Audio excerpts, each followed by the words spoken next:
All right, we finally got it right. We know what cast it is. We're ready to. We got the team's meeting room locked down. We were going through the wrong doors, ended up in the wrong rooms. But yeah, we got it locked in, and it is August. No, it's not August. Oh, God, I'm like thinking like school already. July 16th, 2025. Well, good morning, everybody. You listen to the Crushing Iron podcast. This is episode 864. Yeah, man, that air quality is messing with your head, bro. It sure is, man. That humidity, that dew point, the AQ. If it's not one thing, it's another. And yeah, happy to be here today. It's been had a pretty solid last weekend. You got Muscle Man 70.3, you had Muncie 70.3, you got Lake Placid this weekend. Busy time, some good races to watch on TV as we kind of slowly build our way into the mass, late season count. We was actually talking before we went live, looking through our athlete rosters of how many people we've got doing certain races. And dear God, Wisconsin, it's like half the team as usual. It's such a great race and a great venue. As they're starting to announce some added races that I think we've been predicting here for a while. They announced, I think it was yesterday. Yeah, Dallas 70.3, which is going to be in March, which is an interesting date. Rumor mills, there's going to be another North American Ironman announced somewhere in the next month or two, and then two other potential 70.3s, I believe, that are going to be announced are Omaha and Jacksonville. Which again, like new city. I always think, say Dallas, or was I just daydreaming? No, Dallas is official. Dallas was announced yesterday. Okay. It's like second week of March, I think, out in Little Elms or Elm Spring or something like, yeah, just northwest of downtown Dallas. All right. Yeah, so that looks like it's it's interesting timing. I mean, I get the location. Dallas is a big city, so it's I think that's one of the things that Ironman probably has to look outside of, like, how much are you going to pay us to come there, and can we come and get like a decent course, out of what we're getting, but is how easy it is to get into. I mean, that's like, I've always wanted to do Lake Placid, it's like, that'd be a good race to do, but then I look at like all the logistics and I'm like, dear God, like, I think like the closest airport's like 3.5 hours away, and I'm already out. I mean, first of all, I got to fly there, so I'm already out. But you got to look at how easy. So talk about easy. The easiest place to fly into. I mean, you fly into Dallas and you're taking a 20-minute drive. Then you got, the whole state of Texas to kind of pull from. And I've always thought the combo of Texas 70.3 that first week of April, even though it's the last Saturday in March this coming year, and how like the proximity of that to Texas, like there's still a lot of people that do that double, but it's just terrible timing. It just kind of falls in no man's land. So I think I would doubt that Galveston is going anywhere, but if it did, I wouldn't be shocked, because I mean, Galveston isn't, you can fly into Houston and drive down there, but the timing is kind of really weird for that one to pull from both races. But Dallas, you're looking at mid-March, so you got 6-7 weeks out, which is maybe a taper week, and then you bust it out, and then knocking your final build. I think it's great timing, an easy place to get into. Could be a little bit of a toss-up with weather, but yeah, you look at that, you look at the consideration of Omaha, because Des Moines is gone, Jacksonville, and they're pretty much, I mean, I'm sure they don't listen to our podcast. If they did, I wouldn't be shocked, because we pretty much predicted this a few years ago, that 70.3s, they were just going to find these cities that were going to welcome everybody in, create a bunch of buzz, because let's be honest, everybody likes something new, and do it. And then 2 or 3 years later, when it kind of loses its luster, people don't, fall in love with it, and it sells out every year. Because some of them do, like Maine has been a huge hit. Muscle Man's been a huge hit. Like those have really, knocked it out. Happy Valley, not nearly as much, but I mean, there's another one. Oregon has hit out of the park. So I think, listen, like that's a pretty good business model. You go into these cities, you create some, energy. A lot of these races sell out or have high, registrations. So you're making money. And then if it filters, you just boom. You're like, hey, because I bet you they've got a list of 6 to 10 cities and communities that have basically said, hey, we want in. We want to bring you. I mean, I think that's something that people like probably don't consider, don't think about, is that but Ironman probably has seriously a list of 6 to 10, maybe even more cities or communities that have said, hey, we would love to have your race there. And then they just put it to the side. And then they kind of go through, hey, oh, this race is doing well, this race is doing well. And then if one starts to not do well, like, again, I'm not saying Omaha 70.3 is for sure going to happen. I have heard it's high on the list, but it's, you keep that in the barn, in the back, and you're like, hey, let's just keep that. If Des Moines keeps doing well, there's no need to put it out there because it's just going to take away registrations from Des Moines. But if Des Moines ever falters, then we can just, replace. Take it out, put another one in. You're staying in the Midwest. It's another very, very similar city. Omaha and Des Moines have a lot of the same characteristics. Easy place to get into. It's right in the Midwest. And then you boom. You don't have to worry about same thing with others. I think they've got this model down with the 70.3s. And obviously, again, as we've kind of seen, ourselves to a degree, a lot of people are leaning into 70.3s. And so I think it's great for the sport, and I think it'll be interesting to see how the next year unfolds. But it's not that none of this is the topic for today, but it's been a lot going on. And I think this, just to kind of to quickly summarize, the new CEO, Scott DeRue, he's like, he was quiet for the first few months on the job, but now he is coming out and making some major changes, obviously going back to Kona for everybody. Now the new qualification systems, now announcing some more races. I think he's doing a pretty bang up job. I think it's a pretty exciting time to be in the sport. Yeah, that's good. Some new energy in there. And you wonder these, it's like these cities, like Rockford, I think I read they brought in over $8 million of the city, which that city sorely needs. And then you kind of, I guess, as it goes on, if that number stays similar or whatever, then it's just sort of do people get fatigue in the community? Is it's only $8 million. It's we can, right? But I don't know, man. It's I just don't understand. I do, but because it just sort of rolls into negative attitudes that a lot of people seem to have. I'm just talking about in general, but it's sort of pain in the ass. We got to go out of our way one day to drive around the bike court, or you know what I mean? What is that? Yeah, dude, it's one day a year. It's sort of right? I put up with fireworks here one day a year. It's dude, it's I'm not arguing to get rid of them. It's just I know. deal. It's it's kind of deal with your workout or deal with, it's it really is. It's sort of quit being negative, Everybody wants to look for something. No, and you nailed it. And I think that's the biggest thing that you see now is, well, and if we're being honest, if you're listening to this podcast, you're not more than likely one of these people because you're active, you do triathlons, you do endurance sports, where you're trying to get into it. But a lot of times the anger and the disgust and the frustrations you see from these communities aren't because of the inconvenience. It's because they're usually irritated at themselves. They don't have the work ethic and the motivation and the commitment levels to take care of themselves. And they see, and I firmly believe that. I think that's why you see in the mirror shit, Yeah. I think that's honestly you get city fatigue, and then you get, but if you look at really, really active communities and active cities, they're the ones with the largest staying power. We again talked about live, how many athletes you and I both have doing Wisconsin. Madison is always ranked in the top 10 almost every year for overall well-being and active communities.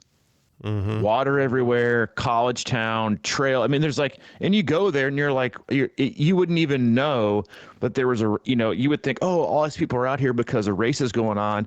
No, they're not. They're always riding their bikes, right? They're outside doing stuff. So they don't have, just don't think that sentiment is there for a city, for example, like Madison, because they're already out doing stuff. And so they generally and appreciate seeing other people doing the same thing that they're already doing. They're biking up to the farmer's market. They're taking care of themselves. They want to be outside. They're taking walks on the greenway.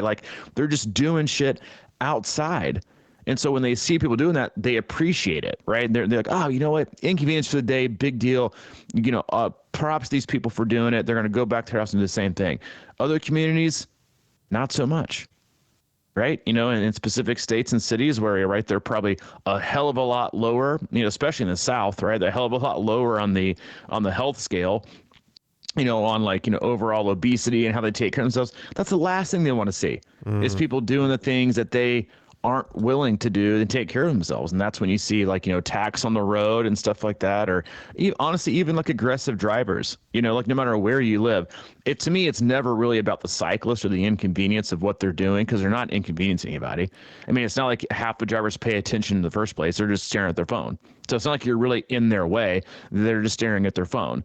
It's that they're pissed off usually because they've had a bad day themselves, or they're pissed off seeing someone else do something that they refuse to do. And that's a lot of times where a lot of this frustration stuff comes by. So I think it's city fatigue, human fatigue, right? Of seeing other people, choose to do things they can. That's like, it's funny you said that, because was reading a comment earlier from a guy that's doing Wisconsin. And he said, I did a swim in the rain this morning, in the outdoor pool. And it just kind of reminded me, he had like, a little sluggish like Monday and Tuesday. And he's like, that's the kind of jolt that I needed to look around and see like, hey, I'm willing to do things that really no one else is willing to do. And how motivating it is that's like the normal for them. Right? Like runs in the rain, rides in the rain, like these hard things that we do. And I mean, I've been out there before, like 1 or 2 swims before, where it's pouring down rain and you're in the outdoor pool and you look around, there's no one. And there's this like confidence boost that you're like, I am that guy. I am willing to do this and no one else is. And like, you're not doing anything really special. You're just doing a few things more than what other people are willing to do. And I think sometimes that's all we need, is that little boost of, of confidence, regardless of where it comes from, not from like the pep talk that you're trying to give yourself every day to get yourself out the door, or to wake up and look yourself in the mirror and give yourself like, a motivational Jimmy V speech. But sometimes we just, we need to be on the lookout for these things that that you are willing to do things other people aren't. And that's okay. And a lot of times in these like big builds, or in these, these periods of time where you're focusing on just yourself in this training, sometimes I think it's hard too, because you have a lot of people vying for your attention. People have relationships, kids, jobs. And then I think a lot of times you have people that are just willing that don't really like to see that kind of success come from you. Right, because it makes them feel worse about their lack of success, and I think it's a hard line to walk, heading up to these races, by feeling like you're being too selfish. But at the same time, a lot of athletes aren't selfish enough, right? And I generally believe that, like, and I say this a ton to athletes, that you're just not being selfish enough. I think when people hear selfish, they think of it as like in a negative connotation. But most people, I mean, they're not selfish enough. They just give their time away to everyone all the time. They never do anything for themselves, whether it's their job, whether it's in the family, whether it's for their kids. Doing things for yourself, being selfish with your time, being specific in what you give your energy to, is where happiness comes from. Right? It's not from just draining yourself dry each and every day, giving and giving and giving and giving. Yes, you can have, guilt and some shame and some hard days where you feel like you're doing this, but at some point, like, you've got one body and one life to live it in.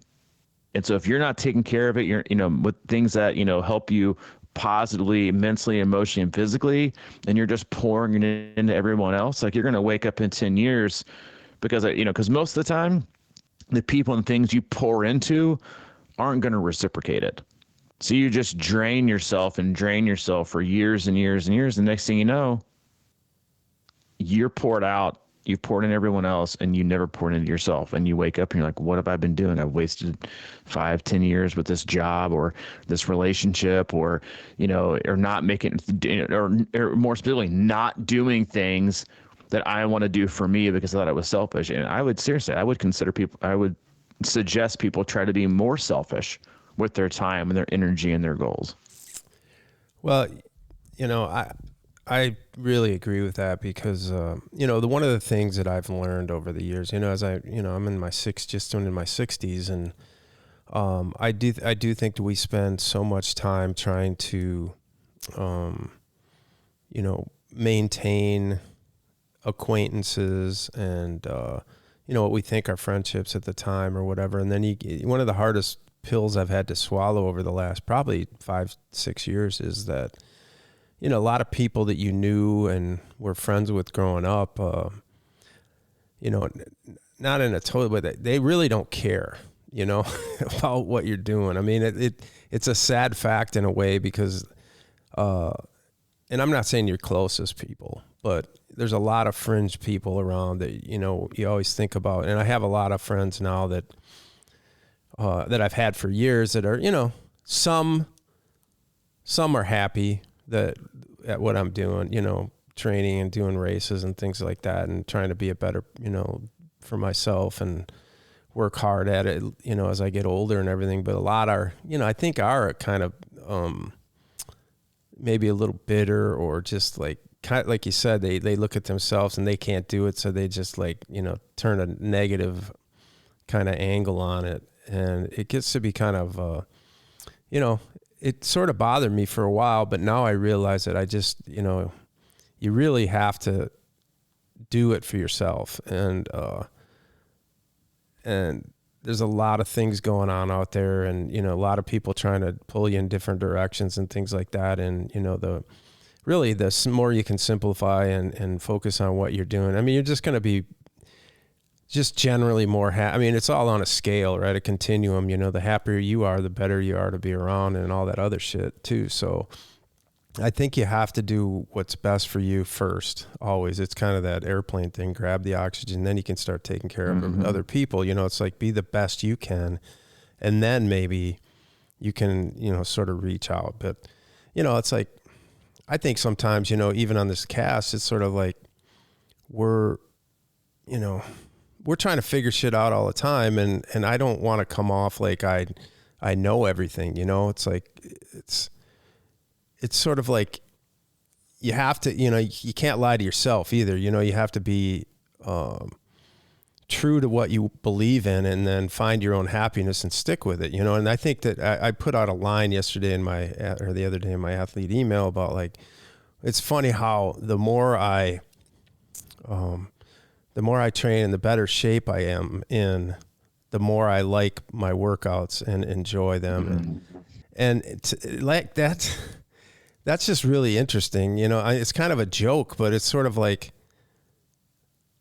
you know, the better shape you're in, the better you feel, the more you enjoy doing the stuff and the easier it becomes. And it's really kind of that simple on a lot of levels. And, you know, and then, but it's sort of like, well, what's the goal? Well, the goal's yourself, right? You know, it's always about you. It's always about, you know, it's not about racing necessarily. It's always about what's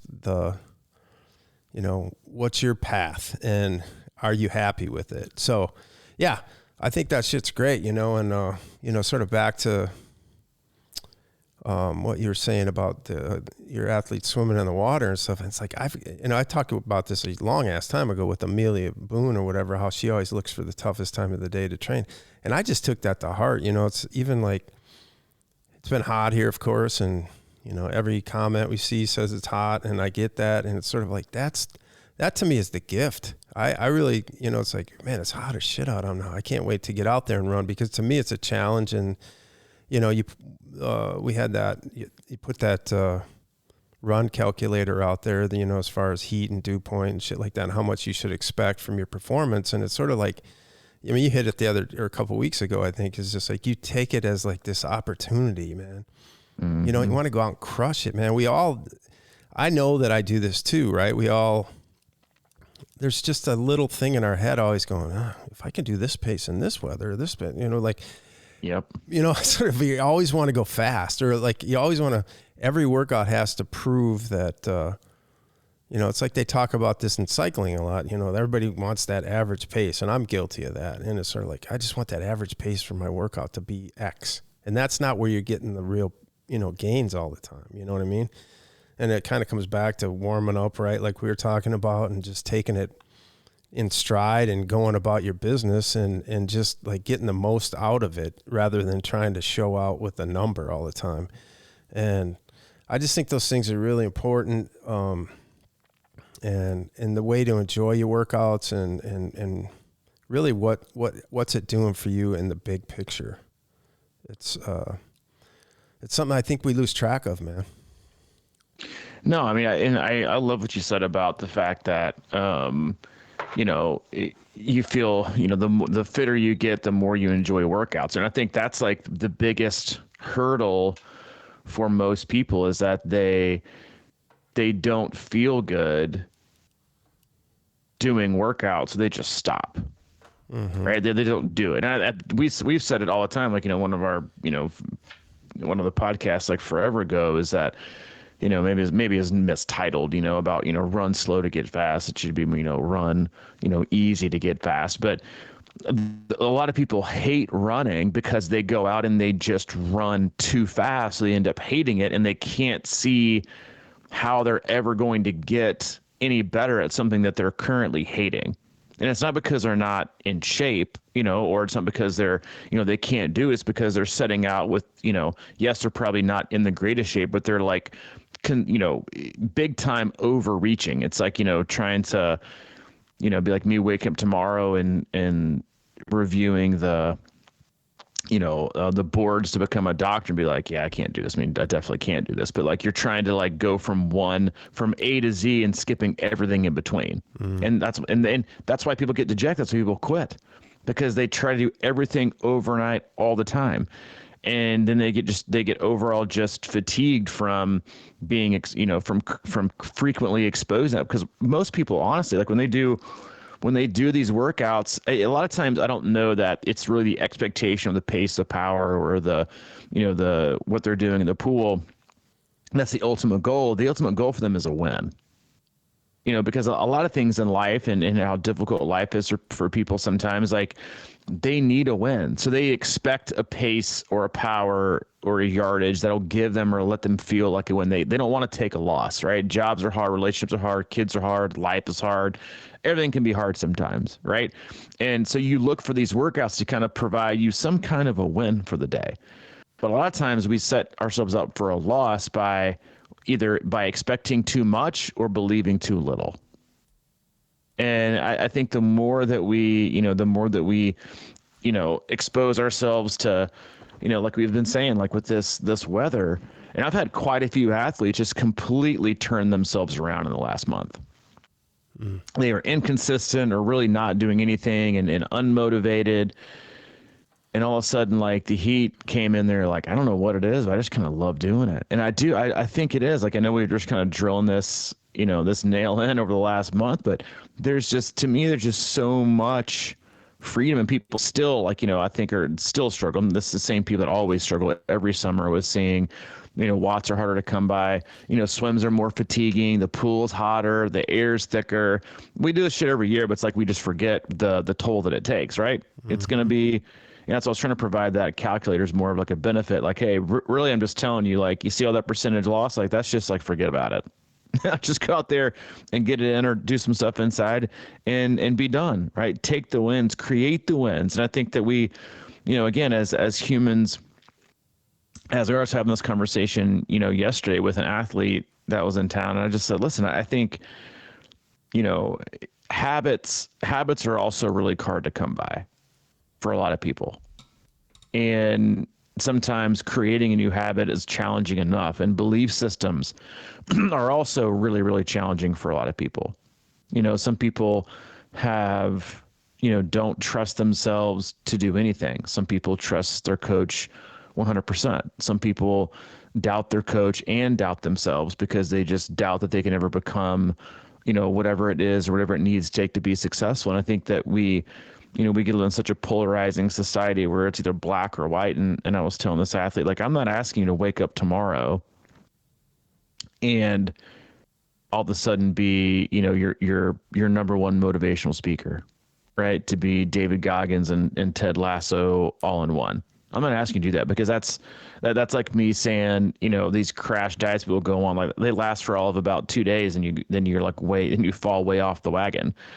So I'm not asking you to just kind of change your belief system from one thing to another. Sometimes I think it's actually better off to just choose not to believe anything. So I'm not asking you to believe in yourself, because I think that's hard for you to do. But what I think you should start doing is to choose to not believe in yourself. So instead of finding a way to always make a negative or critical comment, or one that's self-doubt or self-deprecating. Just choose to not make one. You don't have to, turn the table and go from I can't do this to I will do this. Anything is possible. I'm not asking you that. I'm just asking you to just to do it. No, no sparkles, no glitter, no fireworks. Because like you said, sometimes you just go get it done. And that should be part of it. Like that's the run in the rain. That's the run, on the hills. That's the, that's the hard workouts that we do, right? You don't expect it. That's the late afternoon, double run in the heat, right? You could care less what your watch says. Like, you're out there getting it done. But the thing is like the more you don't expect something from that, you don't believe or you don't not believe, like you start to like raise this, from the basement up to the ceiling. You do start to create this belief, but it's not just, this, sometimes vague and hollow motivation where you're trying to fake it till you make it speech you're giving. It's just like you're creating habits and patterns that make you a really, really good, strong, durable, resilient, fast athlete, where it just becomes about doing things, not about, the medals and training peaks, or the thumbs up on Strava, or the screenshots on social media. It's just like, you just do it for yourself. Going back to like being selfish, it's like, would you still be doing what you were doing, each day and every day if it wasn't posted training peaks and it just went to your workout and you saved it and you were done? Like it's funny because I was talking to, like, it's very similar to one of the dads that was over at our house last night, and we got talking about GPS while he was in the military. Anyway, we started with GPS watches and how things used to be, and I was like, yeah, dude, I remember way back in the day, which it wasn't that long ago. I mean, it kind of was, but back in the day, where I'd go do a run and I'd do an out and back in my neighborhood.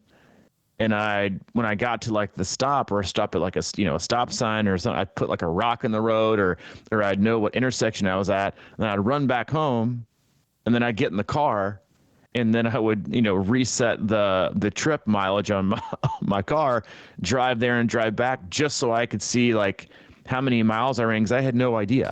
Mm-hmm. But I wanted to know. But no one else was going to know. There wasn't social media, there wasn't Strava, there wasn't, training peaks, there wasn't all these things. Like you just knew for yourself. That was it. And it felt good. And I think some of the ability to share and to upload and to sync has honestly kind of robbed some of the beauty of what the intent should be, to do things for ourselves, right? That selfish thing is like, I'm doing this for myself. It doesn't need to be shared, right? It doesn't need, because I do think that, like, yes, like, if you're getting coaching and stuff like that, there's obviously a lot of value there. But, at the core of it, sometimes I'm like, why are we tracking this? Like, can we just, do this, just do it and have fun? It's just, and to go out and to exercise and to love things and to love training, it'd be, it's like going out, and I'd love to see somebody nowadays that, I'm still, there's plenty of people, I'm going to do it. I'm gonna train for 12 weeks. I'm not gonna log a single thing or save a single thing. I'm just gonna discard as soon as I get done with my training session, and then get to race day. And all I'm gonna have is my knowledge, knowing that I did the work required. Mm-hmm. How, what kind of belief system that athlete would have over? Because honestly, like, sometimes I ask myself, like, would that be better? Because along the route, you're just doing work, and all you have to go back on is kind of your memory of the work that you did, not these kind of like these pinpoints along the way of, comparisons where we start to create self-doubt. Because more oftentimes than not, like, it creates more self-doubt. People look for things that they didn't do, or the sessions they didn't do well, than the ones that they did do, right? I'm just having self-doubts about this or about that or about this and about that. And I don't know. I'm looking at this and I'm like, well, what if we couldn't look at it? And it's just an interesting, like, thought of, like, I think people would go berserk, but I think you would be like a more grounded, level-headed, prepared athlete, maybe not in a lot of ways, but I think in some ways you would probably feel more confident and more steadfast in your in your purpose and your training than had you not done it. Yeah. And I'm with that. I just, because the intent and the overall effort and body of work are what are so important. And it's sort of this mystery, right? Sometimes it's like, every single time we want to do everything perfect leading up to a race. This training day, six weeks out, was that was the difference, or whatever. Mm-hmm. And honestly, man, it's like, I always tell my athletes, we have this outline here. And I have my own outline, and I like to train. And a lot of times I'll go into it and I'll be like, all right, that is the workout. I'm not so sure today if I feel like doing that thing, but I'll get in the water, whatever. And I'll be like, I'm just going to breaststroke out to that island, wake up a little bit, maybe swim a little bit, coming back in, do it again, whatever. And then I have the workout in my head. I'm like, okay, do I want to push for this? And I kind of let myself into it. I think the other day I was doing like a big gear work or whatever. And I was like, I started it and my knee was a little tweaky. So I just took it. I didn't go all in big gear. You know what I mean? Like right away, just fucking hammer it. I just took my first 3 intervals, just super kind of easy, a little bit harder than just easy, And then I was like, and I pushed it out a little bit and started feeling good. And I went for it.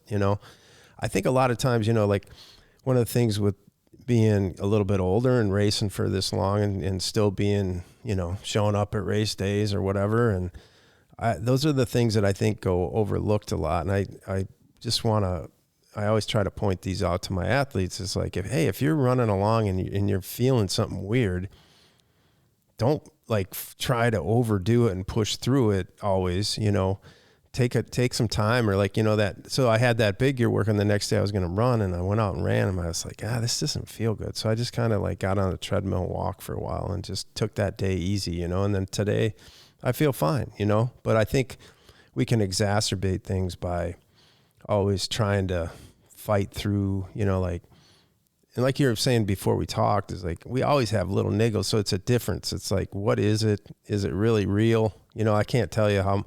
I think back to when I started, back when we were together in 2012, and I was just getting started in the sport and shit. And it's like every day I had something. I'm like texting you probably going, hey, my ankle's a little bit jacked up right now. I'm like, what's wrong? Well, I don't know. And then like 2 days later, or that day it was fine. It's just like part of the sport sometimes. And now I just, we've talked about this, but you just start a run. You're like, damn, everything on my body hurts right now. It's not real. It's not real. It's just like, give yourself a chance to get through it. And then you're like feeling fine. But, I just think there's opportunities to kind of like pull back or whatever, or just not think about shit, because a lot of times it isn't all that, it's just gotta, as we go through this training cycle and it gets to be in the hot, and when I have athletes all the time, and you probably do too, just kind of thanking us for the podcast, because it's just sort of this ongoing, journal of a reminder in some ways, right? Because we're just always talking about shit that people are thinking about and they forget about, and I forget about. It's like you don't swim for 2 weeks, you forget how to swim, for the first couple hundred. But it's good to have this sort of dialogue, I think, going on, and, reminding people that, A, what's your main purpose? B, how do you simplify your life so you can create, the time you need to do this and get stronger so things do feel easier and you enjoy it more. And, and C, it's just like, how do I, get through some of these tough moments, and, it's like, I've always just thought of that, like every time I feel like I don't want to do something and I get into it and it's not going well and it's a shitty workout or whatever, I just always say, all right, this is what the race could be. So what are you going to do then? How are you going to get through this now to figure out then? And, it's one of those things where those become some of the most important workouts, because you figure out a way, because that's, we all put this, training plan together. It's like, it's just crescendo right into the race. And then I think we have a subtle, like, subconscious mind telling us that we're trained up perfectly, so this race is going to feel easy. And everything, every race is just on some level for a lot of people becomes a little bit of a shit show. So, are you training for that piece that, we talked about the mental piece of it? Are you preparing yourself for the suck, and how are you going to kind of maneuver your way through it? Man, there's like reminiscing back to like that, because God, it was what? Was that 13 years ago? Something like that. Yeah. Yeah. Like, going back to like, honestly, like how much of my coaching philosophy and like early learnings, like from way back then was like founded on, like that group of, 4 to 5 that, were all, not totally, but very different personalities, very different backgrounds, and how each person handled things differently. And like, there's always been kind of this like set, even more before I started working with you guys, like I kind of knew, infamously as announced at Three Crow on a Sunday fun day, like which one of the 5 guys that I thought was going to have the fastest, in the fastest time. A lot of them were experienced and had done Ironmans, and here you were coming from like your 5K, couch to 5K, with no endurance sports background. And I was like, yeah, I think Mike's going to probably have the fastest time of all of you guys. And it was one, because you had an athletic background, but it's also because you always stayed like very, very even with things. Like you weren't overly cocky. I mean, you were confident, but you're overly cocky. You kind of took things and you listened to your body, and the other ones were like, not that way. And it's like thinking about racing and coaching and how it is like, it's to me, it's always, and will probably forever be fascinating that not most, but a lot of athletes have the most confidence the farther and unfittest part of, their journey. Right when they sign up for the race, I got this, man. I'm going to do this. And then they train, and then they get fitter, and then they get less confident, which is just, it's amazing to me. Like in that last build, how much convincing you have to do for people. Like not everyone, but a lot of athletes, right? Especially their first one with that healthy level of fear. And you're like, gosh, like if you could just see how fit you are. Like I was just telling this to an athlete that's doing Ironman Ottawa. Very first Ironman, so I get it. Like you've all got different nerves. It's all different. You haven't gone through the training cycle, and they did like an open water swim, which again, like one of the reasons that I absolutely just kind of hate open water swims before races, like long ones, is because I never think any of the yardage is correct, ever. I never think any yardage is correct anytime that you do any open water swim. Period. I just don't. I don't believe in it.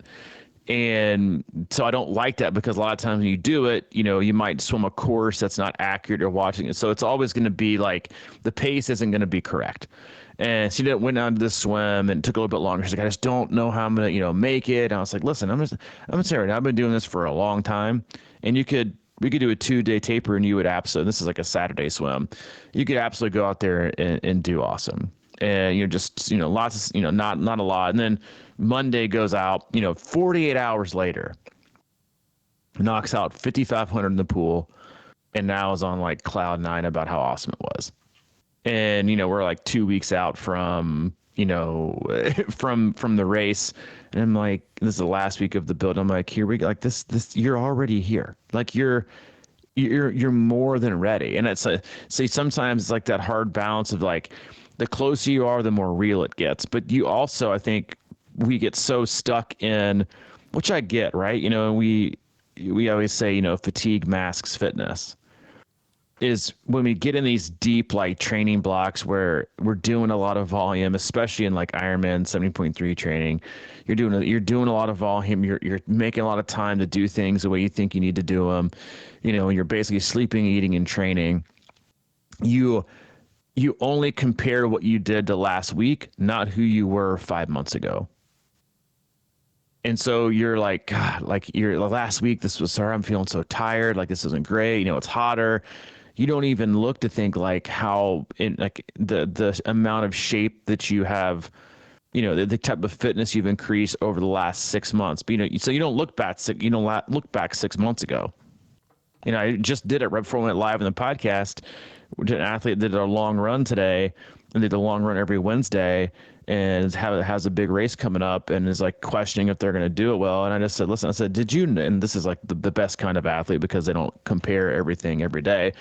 I said, did you notice that like today's long run was, under fatigue was your fastest per minute mile and your lowest heart rate in the last 3 weeks, and all those runs were shorter? And they're like, oh no, I didn't realize that. Which like inside you're like, okay, we could at least look a little bit, right, and appreciate, and like understand that this was a really, really good day. But on the flip side, you're like, thank God we don't open up and compare every day. But like those are like the small bits of things. Again, not every week, but just over like 5 to 6 to 7 to 8 to 10 weeks, like appreciating what you can do. And going back to like the guy in the pool in the rain, sometimes just thinking like, God, like I was laughing at myself also, admittedly, like patting myself on the back just because, as we all know, like I'm heavy on the swim for most athletes. But I had an athlete on Monday morning who was doing a full but got out of the water, and the swim was 5,600 yards. Mm. And the comment, this is on a Monday, and this is a guy that's over 50. And I looked at the yardage he did, and it took him a while, but he did 5,600 yards. And his comment was, that helped my body feel better. Still didn't like the breathing work, but I felt a lot better afterwards than I did when I got in. I'm like, you just swam like 3 miles on a Monday, and now you feel better than when you started. Like, that is the world that you live in, sir. And just how amazing that is that you can, again, pace, regardless of the pace or the effort, it's just like the fact that is our new normal is unbelievable, right? That we can do those things, we can take care of our body, certain ways. And that, again, irregardless of the pace, if you look back to what you were able to do, 3 months, 4 months, 5 months, 6 months ago, if I'd asked you to take a day off and do a 5,500 swim, you'd have been like, I can't do that. And now you're doing it as a recovery swim on a Monday? Get the fuck out of here. Yeah. Yeah, that's phenomenal, man. And I think, we look at something like that and, he did that on his own. Really, there's people at the pool probably, but nobody's really watching. It's just his own little journey. And I've talked about it before. So like, you're doing that on race day with, quote unquote domestiques or, people around you pacing a little bit. There's a lot more energy. You're recovered, you're rested, and then, that race energy that I talk about, even on the bike, you got, a lot of times you go out, a lot of people ride trainers for 4 or 5 hours, or by themselves, it's like, wow.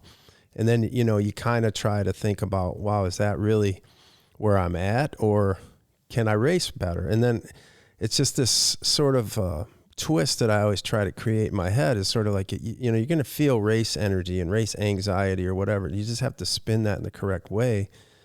And now suddenly, I think the water is a great example. You can either kind of crumble out there or you can kind of just be with the pack. And it's sort of like, sometimes when you're running with other people and just kind of cruising along and taking all the energy from the group, you can kind of have really kind of surprising runs for yourself. But if you're out by yourself and it's hot and you're alone, you're not maybe fueled well, you're fatigued, all that kind of stuff. And then you get done and you're like, damn, I don't know how I'm going to do this. I mean, it's like we concrete certain paces on training days and think that that's exactly what it is, but it's not. It's just did you get done? Did you feel strong? Do you have a little more in the tank kind of thing? That's the stuff that we're looking for because, you have to kind of be able to pull that out of you on race day, right?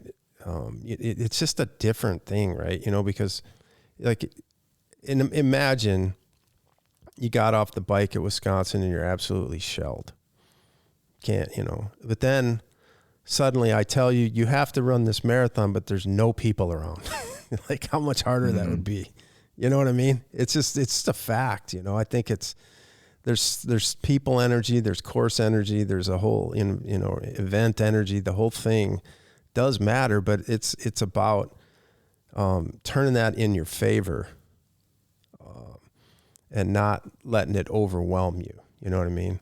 It's just like, I think back to my first Ironman at Wisconsin, and that was that mass start, and how excited I was to be in that water. And I watched videos about it all year, and, you know, the whole scrum of the mass start. I remember being in the water at the first turn buoy where they used to kind of say moo or whatever. It was like 1,000 yards out. And I just remember being so relaxed and so excited. I was like, I am in this race right now that I've thought about for so long. And it was just sort of a positive energy rather than just this like grinder of a day. And it was just like a different feeling. If you can create that, you know, like we said the other day, it's about, can you have fun with it? Can you be relaxed? You know, because the more relaxed you are, and, you know, that's, you know, swimming's a great example. The harder people try, sometimes the worse they get. Mm-hmm. You know, so you got to be kind of just calm and relaxed, and just accept the energy of the universe in the race that day. And, you know, you never know what can happen out there. Cause like, you know, like I swim in open water a lot right now. And like you said, I can't even look at the yardage on my watch, because like, Jesus, if I thought about that too much, I would be depressed. So I'm just kind of like thinking, how do I feel? Can I, you know, was I strong at the end? Like your guy coming out of the pool and feeling better. That kind of shit goes a long way, man. Cause if you just have a solid swim, you know, it's probably going to be faster than you thought it was. Yeah, dude. I think that like where athletes get their confidence from is always so interesting to me. You know, and a lot of times athletes don't even look for confidence in the right places. Like they look for confidence in, you know, meeting, like it's comes from meeting an expectation that really came from nowhere. Right. And no real, you know, it's like, did you have perfect conditions and you nail it, or did you have not perfect conditions? As you were talking, I was remembering, you know, our buddy Alpan, that I coached for a long time, and he did Ironman Chattanooga in 2019. I mean, aren't you like an uncle to his kids or something now? Like something like that? Like he brought him ice cream anyway. But he did 95, almost 100% of his training on like one of those hotel spin bikes on a battleship in the middle of the ocean. Yeah. Longest ride was 4 hours on that thing. And he did a 6-hour Ironman bike split at Ironman Chattanooga back when it was 116 miles with flatbed pedals and tennis shoes. Mm-hmm. 6 hours. Do you think he went back and looked at his watts and was measuring, you know, trying to figure out the best $2,000 cockpit to buy and race wheels, and, you know, measuring all of his data and downloading it to, you know, WKO plus and looking at his graphs and finding his power curve? He's like, no. He's like, you guys got your shiny little aero helmets and your $15,000 bikes. I'm going to take my, you know, $600 bike off Craigslist, my regular wheels, and some, you know, probably at that point, probably some like 1989 Reeboks, and I'm probably going to dust more than half of you. Like, so it's like the confidence over equipment, or confidence over, like, you know, other types of training, or how much, like, you know, how, you know, the meeting in a certain expectation. So it's like, think about that as in these final training blocks that you're doing, like, where's your confidence coming from? And is it something you're going to have a high likelihood of bringing with you to race day? Because to me, that's what it's all about, how penetrable is your confidence? Not the fake confidence, not the one that you scream out when you sign up for a race a year and you're like, I'm going to crush this. Here I go. Countdown 365. Not like the fake hope and the fake, you know, like for social media, you know, the real confidence that's going to come when you are on the bike on a hard course and you look around, there's nobody. No music, no cheering, nothing. It's just you. Where's your confidence come from? it come from within? Is it internal? Is it external? If it is external, where does it come from? Who does it come from?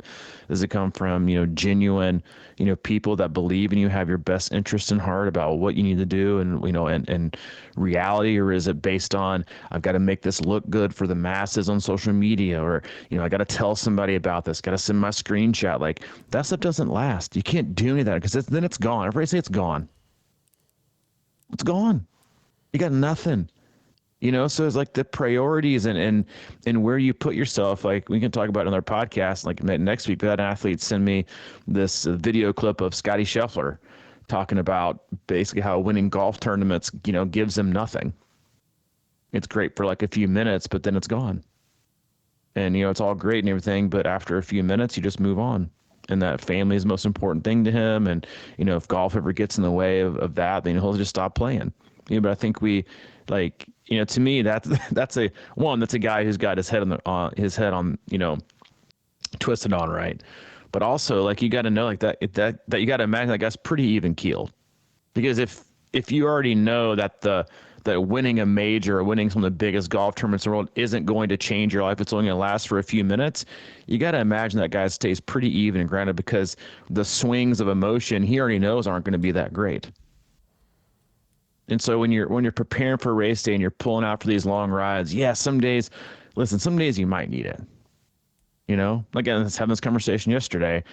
Some days, you're going to wake up, and I think you need to have like different levels of, resources to work with. You can wake up and, you might just feel ready to tackle the world, and you don't need any motivation. You're just going to go out and you're going to get it done. Other days you might wake up with not that much motivation. You're a little bit tired. It's Thursday or Friday, the training week. You're a little bit tired. You got the weekend coming, and you need to like pull up like a race YouTube, to get you moving. And I need to see that and hear that red carpet feeling. I got to pull up some of the old Crushing Iron, race day tribute videos and kind of get the chills going. And that's going to get me on the bike today. Some days you're going to need those. And then the other thing and then some days you just need to fall back on the fact that you want to be 60, 65, 70 years old and able to pick up your grandkids and not be stuck in a chair watching them and not being able to do things with your life. Like there's these like, not steps, but like different places that, things come from. And I think a lot of times what it should come from is just that last one. I want to be able to, I want to be able to hang out with Hayden as long as I can and keep up with him. But I also want to be able to, take his kids to, if he has, kids, take my grandkids to Disney World one day and not need like a freaking motorized wheelchair to do it because I'm so out of shape and decrepit.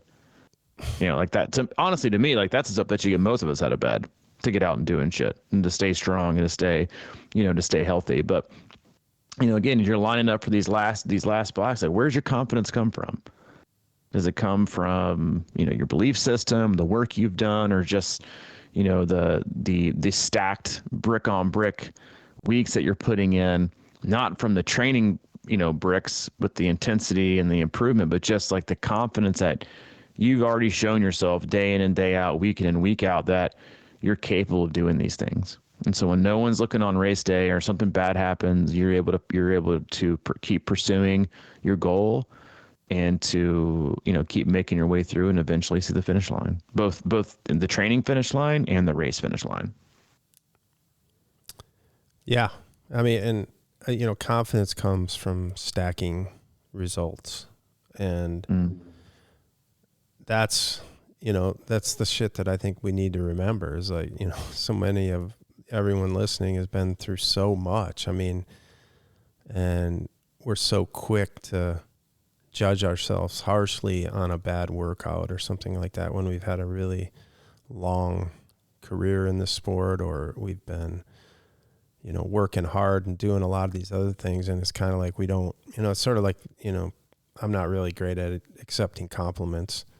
But I think it's important to sort of like be able to compliment yourself for what you've done and sort of take a certain pride in it. And that creates a confidence over time. And it's sort of remembering the good stuff, Yeah, I love that. Yeah, because I too suck at that. But it's true. Like I think, going back to where we started, the cast, and we can finish it out here in a minute, but is, we should be our biggest number one fan. And it's not ego, it's not being overconfident. We should be our number one supporter. And we should have the most belief in ourselves than anyone else does. Obviously, it's not the case, right? We're not all like that, and I'm definitely not like that. But at least I think that's a good goal to have, is to, maybe you don't have to believe in yourself the most, but at least be your biggest fan, be your biggest supporter. Step up for yourself. When you need to say no to things, do things that you need to do for yourself. And I just think that we're pulled in so many directions now, and there's so many opportunities of things. It's just like there's so many things to say yes to right now and you just kind of feel bad for saying no. And you're like, but guys, like I ain't got no problem saying no. Like, just like take care of yourself. And, I'm telling you, like there is nothing selfish about taking care of yourself, doing things for you. And like you said about the airplane thing, it's like, yeah, you got to take care of yourself before you can take care of other people. Yep. Absolutely. And we took care of you guys today. Yeah, we'll wrap it up on a nice, beautiful Wednesday. We love you guys. We do. We appreciate you. We appreciate you going on this journey with us over the last 8 or 9 years. It's a good time. And like Mike said, like we definitely, and we definitely don't know everything, but we are definitely still trying to figure out everything. And I think that's where a lot of the wisdom, we have comes from, is that we're still continuously searching for not better ways, but our right way. Right? Because Mike's way is different than mine. Mine's different than his, and different than yours. But it's like, that's ultimately the pursuit we should all be on, right? Is to not spend 40 hours a week trying to figure out if someone else's plan or idea or process works for us, but just spend those hours instead internally experimenting or trying to figure out what's right for you. Because there's one Mike Terrali plan, there's one Robbie Bruce plan, there's one Joe Schmo plan, that's yours. And so spend more time internally looking within to find that best thing, and then just put your blinders on, right? And just stay the course with what works and keep it yours.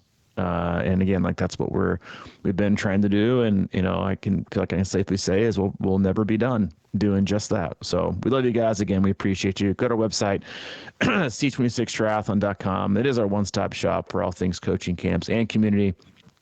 If you need anything from Mike, he's available, Mike at c26triathlon.com. Or if you need anything from me, Robbie at c26triathlon.com. All right, man. We will talk to you soon. All right. Yeah, check you later, buddy. See you, man.